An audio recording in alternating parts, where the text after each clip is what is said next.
All right, I'm so excited to be here with Cameron Wagoner, a pitcher in the Brewers organization. Cameron, how's it going, bro? I'm doing amazing. How are you doing today? Man, I can't complain. Where are you at right now? We're in Michigan. Okay. So you're in the Midwest as well right now. Okay. So I was Oh gonna say yeah. we just got like 6, 7, 8 inches of snow yesterday. So Oh, I'm excited to head out to spring training for a little bit to kind of get away from this weather. oh, you see that was the one nice thing is when I was in Australia, like it was like 75 degrees to like 90 degrees, sunny Mm-hmm. every day. So I was just like, oh, this is gonna be nice. And then once I got off the plane in Michigan, I was like, dude, there's snow. Like, what's going on here? I kind of forgot about everything that goes on in the U.S. So I was just like, oh, like, it's gonna be 75 when I get home. And Yeah. then little to know, that little short sleeve I was wearing didn't really pay off in the end. Yeah. Let's talk about that. How was Australia? Obviously, you get to go out there and pitch. I mean, it's a whole new experience. I'm assuming you hadn't traveled to Australia before, but how was that Oh whole yeah. experience, dude? It was honestly, it might have been the greatest baseball experience I've ever had. Just because, like, you kind of get out there, you don't really know what you're getting into, and like, thankfully, they give us a rental car so we could go on an adventure on our own. But just being able to, like, for me, like, I'd never really been on the beach. I'd never gone swimming in the ocean, let alone like I might have Oh wow. gone once or twice in a lake. So being able to like go and see the ocean, the Australian guys, like I think there was 4 or 5 from just my team alone that are playing for Team Australia, Yeah. and just being able to like learn from them, just like kind of like learn how to like relax. Like a couple of them, Mm-hmm. there was one guy like Samuel Holland who's like he's like a kind of like a submarine pitcher for Team Australia, and his like big thing is like the mental part of the game Mm-hmm. and being able to learn from like a lot of guys like that who have like they've been through it. I mean, I think he's 30 plus, and being able to learn from somebody that's almost 10 years older than you, just on a day to day basis, kind of like learn how to like have fun with the game and not just think of it as like a business opportunity. Really, like it kind of like it changes your mindset from like, oh, like we're just gonna try and get some money to, yeah, let's just try and play this game for as long as we can and find the joy within the game rather than like just try and find money. Yeah, and the mental side of baseball is so important. And I always ask everybody I have on here, like, how do you deal with the mental side? Because baseball, you have ups, you have downs, there's injuries. Like, you never know what's going to happen. You can't always live on the highs and can't always live on the lows. What do you do personally, or what has worked for you to stay like mentally like strong or focused on the game? Honestly, it was I've normally been just like a like let's just throw the ball kind of guy. And it actually happened in Australia. It was a funny story. We were in a coffee shop with Sammy Holland, and like my buddy Carter Hope was just he was just coloring in like this Spider-Man picture, and I was like, oh, like that's kind of funny. Like coloring's kind of like it's a little bit relaxing. And Yeah. Sammy goes like, hey, yeah, man, like and like that might be something you want to try before you start. Like just Huh. a way to like distract the mind before you start pitching. And it was kind of funny because then like after that I was like, oh, I'm gonna bring my own, I'm gonna go and grab one of these Spider-Man pictures. I'm gonna color it before the start and we're just gonna see what happens. And right after that, like after I had started throwing, I was like, this is life changing. Like Wow. I don't honestly like I wasn't thinking about baseball because you're there for like you're at the field for like 2 to 3 hours.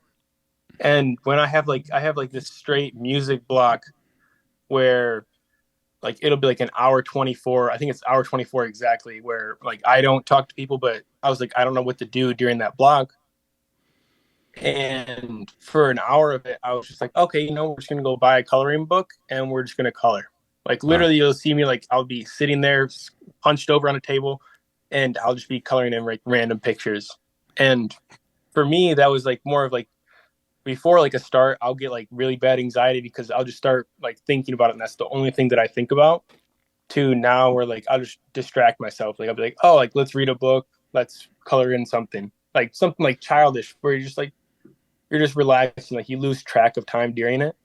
And you're just like, oh, like we'll just open up the creative side of the mind where like you color outside the lines. Like I'll never forget it. I was like, I colored outside the lines like twice. And I was like, hey, like that's okay. Yeah. The picture's still gonna look good. And I like took a break and I was like, like that's kind of like baseball. Like if you like miss outside the zone, that's okay. You still have another chance for the rest of the game to just start throwing strikes. Like it's not Yeah. as complicated as it can be, but it's so simple that you can overcomplicate it in a split second. And then just if you do that, then it can be an absolute train wreck.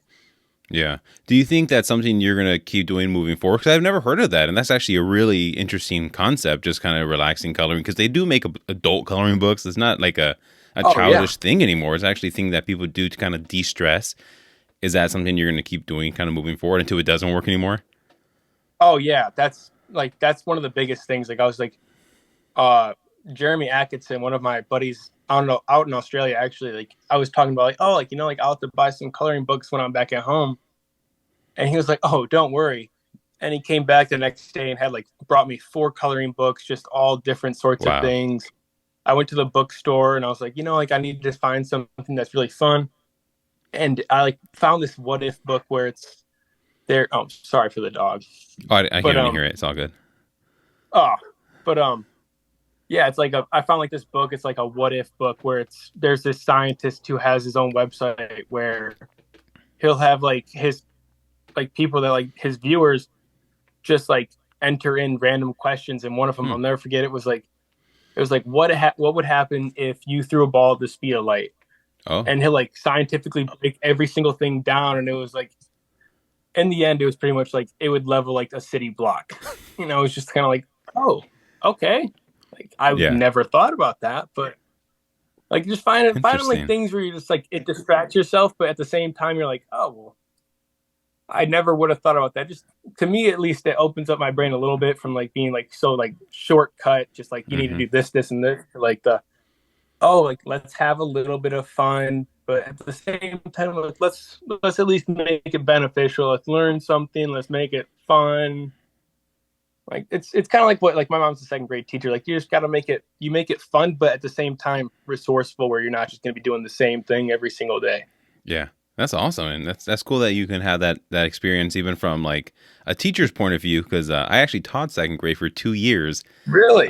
Yeah, yeah, in California, right out of college, I was a second grade teacher for a couple years. Loved it, loved it.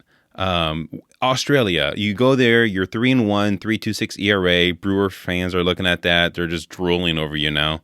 Um, what did you, and I've seen Twitter, man. I'm like, I was just kind of typing in your name, and I see all these things that are popping up. I'm like, all right, people are kind of, national writers, local writers. Your name is kind of out there now. What is maybe one thing you learned in Australia that you can use when you come back here to pitch? Honestly, I went out to Australia and I hadn't my pitching coach in college left like after my sophomore year at college because I had COVID my freshman year, Hmm. and I was kind of like just like left in the dust where I was just like I don't know what to do. I don't know how to learn. I was honestly I cannot think. I don't know if you don't know Mac Jenkins, but I know you remember when the Nationals won the World Series, right? Yeah, yeah. Yeah, like he was their pitching coach when they won the World Series, and I was playing in the Appalachian League, which I'm pretty sure used to be a minor league team, Mm-hmm. or it was minor league league. Might have been like a rookie And ball or I was, something, or low A. yeah, I'm pretty sure it was rookie ball. Like I know Trevor Bauer and a couple like big names played there. Mm-hmm. At least in my stadium, I was in like Tusculum. It's like a small town in Tennessee or Greenville, but the college was Tusculum. But I mean, it was that was like I kind of like went out there and I'll never forget it. Like I was just throwing a normal bullpen and my coach kind of like, oh, like have you ever thrown a slider? I was like, no, like I'm curveball, fastball, can't throw a changeup because it'll go like into the backstop. And he was like, oh yeah, he's like, here, let's throw a slider. And then the next day, went on the mound and struck like I'm pretty sure it was like 11 of the 12 guys I faced out. Like it was the Jeez. most incredible start I ever had in my life. And I was like, okay, like I have something right here that like it'll work Yeah. in the future. And I took that into Australia and just kept throwing it, and out of nowhere they were kind of like, hey, like let's bang the curveball. And I was kind of like, okay, like I got drafted out of high school for like a good curveball. Yeah. Why would we do that? And he was kind of like, hey, you're like your arm slot's pretty low. Let's like add a sweeping slider. And I was like, so I'm gonna have 2 sliders. And he's like, yeah. He's like, why not? He's like, it'll look cool. And like my biggest thing is like, if I'm more of like because I wear glasses when I pitch, I can't really tell that much like what the movement of the pitch is. So it's like, oh, is it gonna move a lot? And he's like, it's gonna move a lot. And then I threw it, and he's like, you're a natural at that. Like that's exactly what you want to do. All you got to do is throw it for a strike. And I was like, oh, that shouldn't be that hard. So my coach Michael O'Neill he's the Carolina pitching coach this year, actually. Hmm. And I was thankful enough. He's like, all right, let's break it down like week by week. What's our goal going to be? And the first time I threw it for a strike in a pen, went out to the next game, of course, threw it for a ball like 5 times. And I was like, dude, Naturally. this thing moves too much. I was like, I don't know how to throw this for a strike. It moves too much. And he was like, all right, well, let's break it down. Like, you got 5 weeks till spring training. So you got 5 weeks until you got to throw this thing for a strike. So you got 5 weeks to learn. It's like, Hmm. so every outing, let's just try and build on it. And then, of course, the next outing, I will never forget it. I got like 2 absolute nukes hit off of me. Like, no doubters. The first one, the Aussie guys loved it because I looked at it and then pointed up. And then I looked at the ball and went, oh. I was like, You oh you no. pointed up because you thought it was like a pop up. I thought it was a little pop up, and then I didn't realize the guy squared it up, and that ball, they had like a little glass tower in left field, and it hit off like the second panel of Jeez. glass, and I was like, oh no. But like after that, I think I might have thrown like 5 fastballs, and it was just all swooping sliders and sliders. And for me, I was like, okay, like I would love to use the fastball more, but if I'm gonna try and like be fastball heavy, and I'm gonna have that happen, I'd love to take the rest of the game and just use that to use my off speed, Hmm. and using the off speed for it honestly grew it so much to where I went from no confidence in the pitch to like now I'm like throwing it in catch play and I'm like, okay, like I got this easy money. This is Yeah. going to be a strike when I want it to be. It'll be a ball when I don't want it to be. Like the confidence in the command, because I think that's the hardest thing to like add as like a new pitch is just the confidence in Hmm. yourself that you can throw it for a strike. So you're gonna come back here then to hopefully Appleton, like even bigger, badder than ever. Like you're just gonna be confident. Like just the everything that we saw last year is just gonna be even better then. Oh yeah, That's yeah. sick. That's what I've been most hyped for is just like being able to throw in the U.S. again. Like it's going to be a little bit cold at the beginning of the season. Like It's gonna normal, be I'm not going to be throwing freezing. at 75 Yeah. degrees. But also, like that was the one thing it was weird from all the other guys in high school that I played with was when I played in high school, I would like if it was like a 35, 40-degree game, I was like, oh, like let me rub some like biofreeze on my arm. It'll make me colder. And I was like, hey, on the bright side, after the game, I don't have to ice my arm anymore. It's just going to be already iced from the air. So I was like, yeah, we'll be Yeah. fine. Like you can just warm back up. It's hard to like start it, but then once you're warm, you're warm. Like you just can't stop moving. So you always like see me around the dugout. I'm not the guy that like sits in the corner and has to like focus. Like I'll be like walking the dugout, be all happy, and then be right there on like the front edge, just like, all right, let's go. Like score a few runs. You score a few runs, then like I'm ready. Right then I'm Yeah. like, okay, let's go. If like my starting catcher's not out there, I'm not like the guy who's gonna throw a fit and be like, oh, like I need my catcher there now. Like I'll go fiddle with the mound. I'm not a picky guy. I kind of just like go with the flow when I'm out there. But yeah, just like adding. It's been a big like mental building year this year Sure. for me. Yeah, and this is kind of random thought here, maybe just my dumb non-baseball brain, but how do you balance like the development versus competition? Because you want to compete, you want to do well, but at the same time you want to develop. Yeah, And did the Brewers have you work on anything specific? You talked about your different pitches, but was there anything that they told you like, hey, we want you to work on this specifically during your time in Australia? honestly, I think the biggest thing for me was just learning that secondary off pitch or Mm, off speed pitch mm-hmm. because like I have like a halfway decent change up. It's not like I'll throw it like once to twice a game. Like it's not like a big time like it's not a Devin Williams change up or anything like that. Yeah, You know? But like I have like a slider that does me really good. We kind of like we straight off. I started throwing a sinker and they're like, hey, like let's throw a one seam. And I was like, hey, whatever you guys tell me to do, I'm gonna do it because like I'm not there's no reason for me to try and fight anything with yeah, anybody that knows way more than me.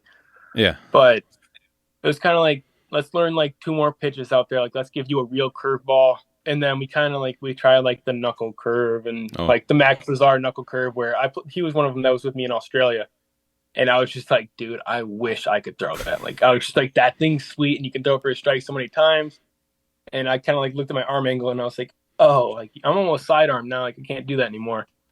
But yeah, it was more of like let's learn like a couple pitches, make you into a true starter where like rather than fastball, slider, change up, you can be like, all right, like you got a 5 pitch mix now. 4 of them is a consistent strike. Changeup's like iffy. I'll just throw it in Hmm. there because it moves. It's just like it's not always in the zone. I'll never like be like, oh, it's a good pitch because Yeah. it's a good pitch to move, but it's a different look for the hitter. Yeah, switched up a little bit. You mentioned they Yeah. give you a car and stuff in Australia. What is maybe one experience that you had there that like you could never have here? Obviously, there's a ton of those in Australia, but maybe what is maybe one of your most favorite experiences that you've had in Australia, like off the field? I will never forget, honestly, it was Christmas Day. We went out Christmas Eve to like the beach and like it was pretty empty and we're like, okay, we're gonna go Christmas Eve or Christmas Day. And we had rented out or the guys had rented out an Airbnb and I was like, oh, like nope, there's no way anybody's gonna be on the beach this day. Like, there's no way.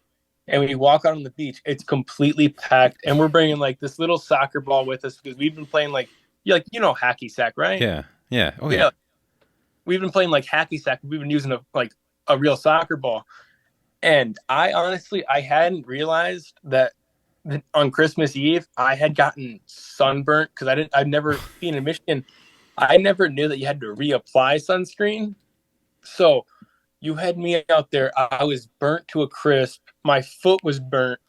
We'd been playing soccer for like the last 3 days. yeah, And I was out there, we're juggling the ball like for like 2, 3 hours. And at the end, we're like, oh, let's play a pickup soccer game. And the sun goes down and all of a sudden the sunburn just starts to kick in and oh, I was like, okay, I can power through this. And then I fall on the ground one time, just like missed the like mm-hmm, Cinderella kick behind, like just almost a backflip. And I was like, I'm done. Like, this hurts. I can't do this anymore. But that's one story I'm gonna tell my kids, just yeah, how cool the beaches are there, how like relaxed everybody is. There's not like the like typical like you get road rage and everything. It's kind of like hey, like we're all going to the same place. We're going to the beach. We're gonna go to the beach. We're gonna read a book. We're just gonna like sit there and sit under the sun and just relax on it. Like yeah. that's one of the most peaceful places I've ever been in my life, honestly. That's awesome. What about the food? Like, I'm always curious about food. Like, what was there anything that you ate there that you've never had before? Like, I don't even know what they eat there, if I'm being honest. But like, was there something unique? They eat honestly kind of the same food, Mm-hmm. but like our owner took us out. It was the day that we left actually, and he got us crab or lobster, and he got us crab and lobster both, like big monster platter. Oh, And nice. I was like, I don't know how I feel about this because most like fish, anything that's not like a white fish, I might have like a bad reaction to. I might like have an upset stomach. And I was like, dude, I got a 14-hour plane ride. I don't know how I feel about this. And James Meeker, he threw in Wisconsin last year. Actually, he was my roommate in Australia, and he was like, Oh, nice. all right, he's like, you don't have to have a lot of this, but you have to try it. And I was Yeah. like, okay, like I'll try it a little bit. And I was like, this is kind of a weird texture, but I like the taste. So he's Yeah. like, you got normally you eat with butter, you don't just eat it straight up. But he's like, yeah, he's like, this is something you want to try again in the U.S. And the most interesting thing over there was you can get sushi anywhere you want to go. Oh, nice. Like we lived in a Chermside, and we had a Chermside mall right next to us. And you walk to the mall and get 4 rolls of sushi for like $14 Australian dollars. And I was like, oh, I was like, dude, this is the cheapest thing ever. If I want to do this in Michigan, like that's like a Yeah. $30 meal right there. Oh, Like I'm yeah. eating gourmet food. But you're getting like good food everywhere you go. Like they're not big on the processed food over there. Like that's more of like the whole food. Everything's a little bit healthier. Oh, wow. Like they're like they look more for like the health aspects of things. Where like we're kind of like, oh, like The opposite. I like we were eating like healthy pizza over there, and I came back here and I was like, I need a pizza with some grease on it. Like I gotta see the grease. Yeah. I gotta know where this thing's been. That's awesome. Let's get a little bit into your background and growing up and stuff. You were the number 4 overall prospect in high school in Michigan. So you were obviously pretty decent. What point in your high school career did you realize, like, all right, I might be a little bit better than the rest of the average, talent here. I might be a little nasty. Pro ball is in my future. Maybe some college ball. Like, at what point did you realize you had a future in baseball? Honestly, it would be just for college ball. It'd be my sophomore year of high school. Like I threw 86 at some like prep baseball report event, and I was like, I overheard my school ball coach being like, "Oh, he threw 86," and I was like, "Is that a big deal?" I was like, I don't In know the what anyone's Midwest, it is. throw nowadays. Yeah, and then going into my senior year, like I threw 93 at a Rockies event, and I was like, "Oh," I was like, "I might have a chance." And I kind of got back with my summer ball coach, and he was like, "If you really want to go pro," he's like, "let's try and strive it this year." And literally every single day after school, I would drive an hour 20, go and train. I'd sit in my car. Literally, I had this little Ford 500. I would sit in my car for 2 to 3 hours and do my homework, and then I'd get out of the car to go to practice, and then I'd make the hour 20 drive home. Wow. And I was, all right, like if we're gonna do this, we're gonna do it. Like we're not gonna Yeah. do it wrong. We're not gonna try and like go to somebody else. This is the guy that knows his stuff. Like let's keep going to him. And out of high school, it ended up paying off. Like I went to like the Super 60 event. I topped like 94, 95 then, and I was like, Jeez. that's the hardest thing I've thrown in my life. Yeah. That's kind of sweet. And I'll never forget, I threw a change up there, and I might have thrown it 40 feet at most, and I had like 50 scouts start giggling, and I was like, oh, okay. Like, I'm not trying to be like show that I'm embarrassed, but I was like, oh, Yeah. nice to know you. Oh, you guys saw that too, Yeah. and They yeah. watch everything. Oh, they don't miss a single thing. They got your spin rate, your velocity, your freaking maybe your foot angle. I don't know Hmm. anymore. But Yeah. I was at a call at a there's a local. You heard of the Northwoods League, right? It's yeah, the yeah. so there's a in Wisconsin. There's a very small Dairyland, I think, league or something. It's like almost like a feeder league for the the Northwoods League. And there was this one high school guy throwing, and there's so many scouts there. He literally went there just to showcase for a game.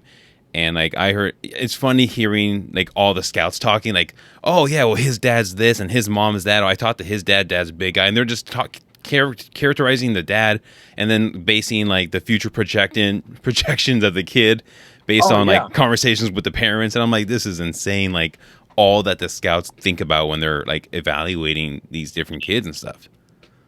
Oh, it's insane. It was honestly having those conversations in high school because like I got drafted by the Rangers out of high school in like the 22nd round, and having those conversations where they're like how tall is your mom? And I was like 5'2", and they're like, oh, like how tall is your dad? And I was like 6 foot. Like, oh, do you have any college athletes like in the background? And I was like, no. It's like I have a brother who's like an engineer, Yeah. and they're kind of like, oh, Eh, that's kind of weird. And I was like, and just having that conversation, like, oh, like why is this kid like 6'4", 6'5", and can throw right. hard? And I was, dude, I don't have an answer for you. Like, I have coaches that'll give you an answer, but I'm just kind of here to have some fun and throw the ball hard, you know?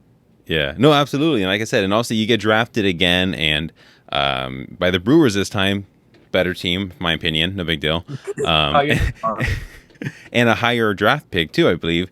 And how was your experience in the minors? Because you get drafted, you go right to rookie ball, you dominate rookie ball. They send you to low A where you also do well. And like I said, I just scrolling on Twitter, man, Brewers fans are just gassing you up, and rightfully so and stuff like that. But what was your experience in the minor leagues? honestly, it was second to none. Like, I kind of Nice. going there, I was freaking out. Like, I was like, I don't know what's going to happen. I feel like I'm going to get yelled at the second I get down there for something. Like, it's kind of weird going to like just straight baseball as like a job Mm-hmm. to rather than like baseball in school. And I'll never forget, like, I had Tyler Worley as my roommate, and he's from Ohio. And I was like, oh, I wonder who my roommate's going to be. And I see like these two guys in my room, and one's Reese. And I was just like, he's one of our free agent high school picks. And I was just like, are you both my roommates? And he was like, oh, Tyler goes like, oh, no, man, like, I'm your roommate. And I was just like talking it up with him. And I was like, oh, it's like, everything's going to be fine. And you like kind of like, you get into the facilities and you're just like, nobody's got it out for you. Everybody's like Mm-hmm. here. Like, yeah, some guys like might be a little bit more selfish than others, but I never had that experience.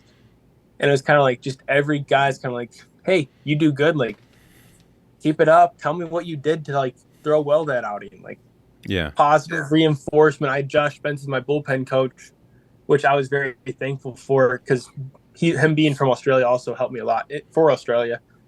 But just kind of like having like a very good support system with you and being I mean, I wasn't in the minors for very long Hmm. because I mean, being a draft pick, but Right, right.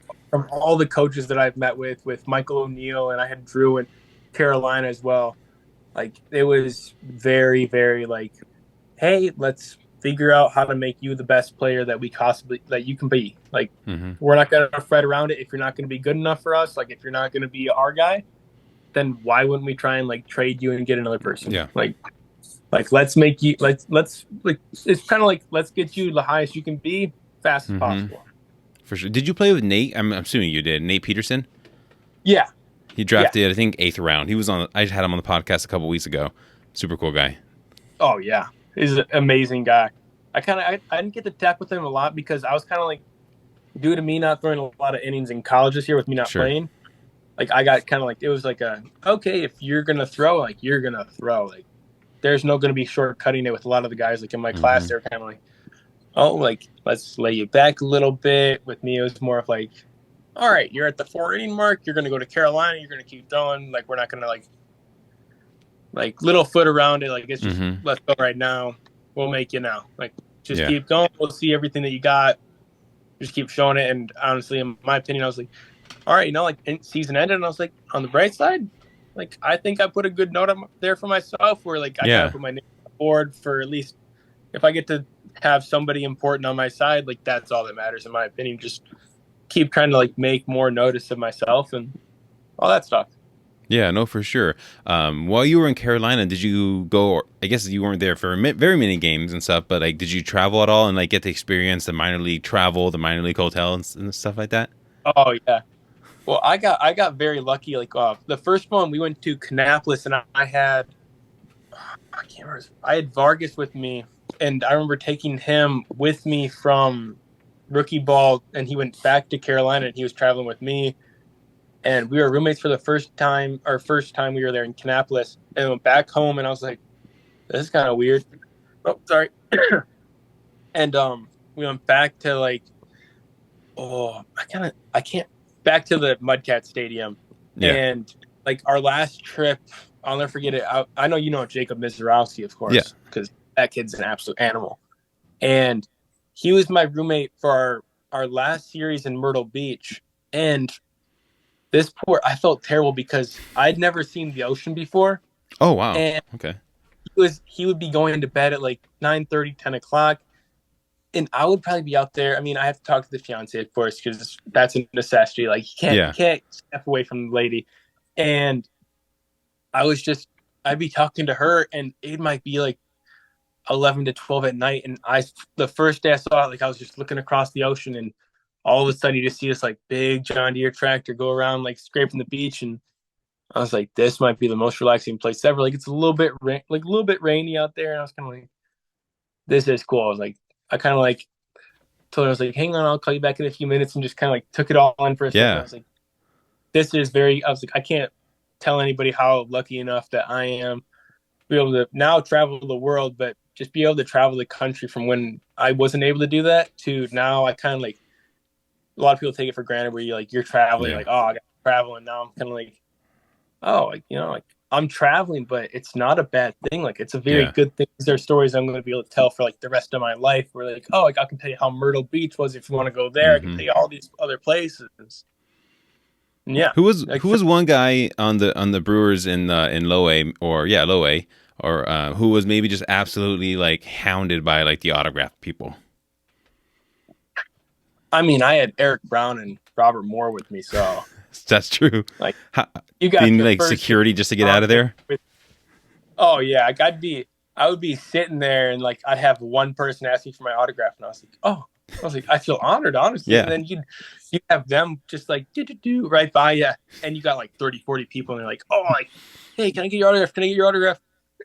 And they're just kind of like, oh yeah. And then you have Mizorowski walking right behind him, like after he throws a bullpen, and everyone's just like in awe as the kid's like sitting like 97 in a bullpen. Yeah. And I was like, I was like, dude, you're throwing like this. You're like 80% is what I top at. I was like, that's not right. I was like, that's crazy. It's I in my brain, it just can't like understand it. But Yeah.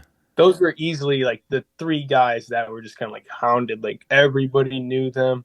I had one guy before an outing who was like, hey, I'm really excited to see you throw. And I was like, hey man, I was like, thank you. And I like went like 4 shutout, and he was like, hey, you did a great job. And I was like, thank you. Like, that's amazing. I signed a little bat for him. And then Yeah. after the game, it's just like 40 people again. And I was like, dude, I was like, people don't understand like how crazy it is when you kind of like get done with the game when you first get down there after like I went 3 years of college with no autograph.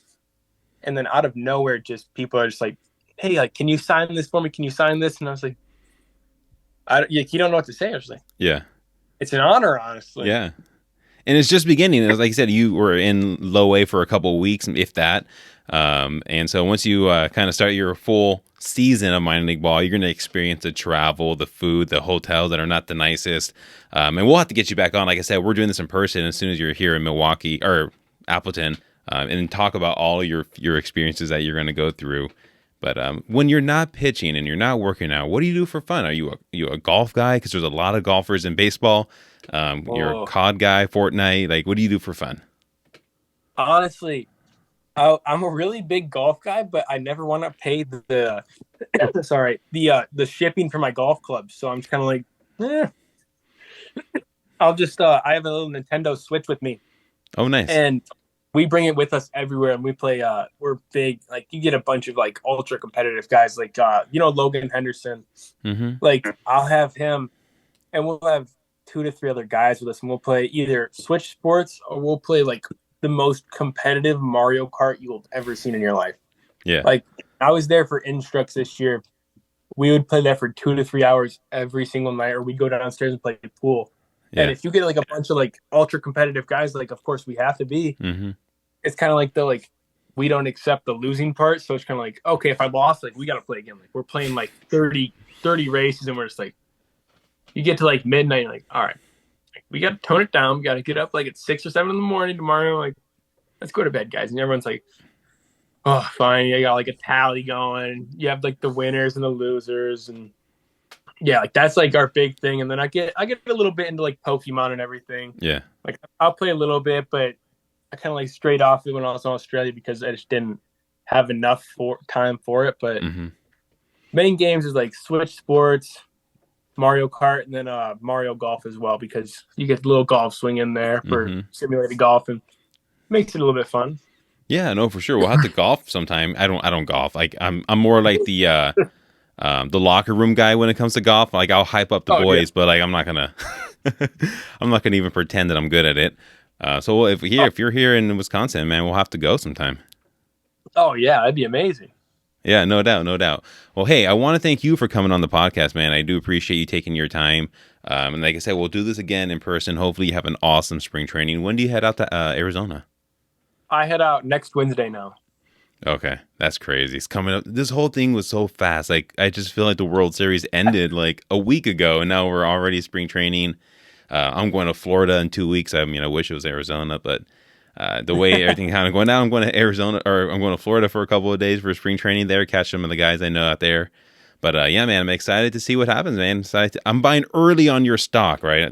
I'm buying early on the Cameron stock, and we'll see what happens, bro. Oh, well, thank you very much. I can't wait to see you in person. Yeah, awesome, absolutely, man. You have a great rest of your day.